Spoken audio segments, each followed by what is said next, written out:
Sir ஒரு 2 நிமிஷம் தனியா பேசணும் என்று மேனேஜரிடம் சர்வா பணிவாக சொல்ல மேனேஜர் செக்யூரிட்டி கார்ட்ஸை வெளியேற்கும்படி சைகை செய்தார். சர்வாவும் வேதிகாவை வெளியேற்க சொல்லிவிட்டு கதவை மூடி பேச ஆரம்பித்தான். மேனேஜர் சார், என் பேரு சர்வேஸ்வரன்.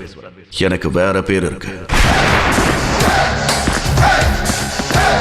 உள்ளே முதலில் திமிராக அமர்ந்திருந்த மேனேஜர் பின் சர்வாவின் பேச்சால் வேர்த்து விறுவிறுத்து நடுங்கி சர்வாவின் அருகில் பயந்து வந்து நின்றார். அதை வெளியே இருந்து பார்த்துக் கொண்டிருந்த வேதிகா அதிர்ச்சியாகி குழம்பி போயிருந்தாள். அந்த மேனேஜர் சர்வாவின் முன் பயந்து நடுங்கி போயிருக்க சர்வா பெல் அடித்தான். செக்யூரிட்டி கார்ட்ஸ் உள்ளே பதபதைத்து சர்வாவை இழுத்து பிடித்தனர். உடனே மேனேஜர், டேய் சார் மேல இருந்து கையெடுங்கடா.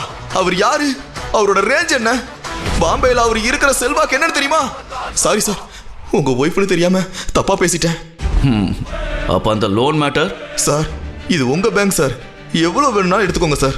இங்க நடந்ததை பத்தி வெளியே சொல்லிட மாட்டீங்களே? ஐயோ இல்ல சார். உள்ளே என்ன நடக்கிறது என புரியாமல் வெளியே குழம்பி நின்ற வேதிகாவின் கையில் செக்யூரிட்டி கார்ட்ஸ் பணம் நிறைந்த சூட்கேஸை கொடுத்தனர். பணக்கட்டுகளை பார்த்து அதிர்ச்சியில் உறைந்திருந்த வேதிகாவிடம், வேதிகா இப்ப ஹாப்பியா? சர்வா, நானும் வருஷக்கணக்கா அலைஞ்சு திரிஞ்சு பார்த்தேன். அப்பெல்லாம் கிடைக்காத லோன் இப்ப எப்படி கிடைச்சது? உள்ள என்ன சொன்ன?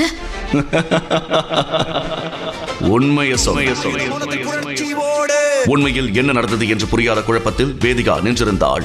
பின் அங்கிருந்து இருவரும் கேபிள் வீட்டிற்கு கிளம்பினர். முழு வீடியோவை பாக்கெட் FM தமிழ் யூடியூப் சேனலில் கண்டு மகிழுங்கள்.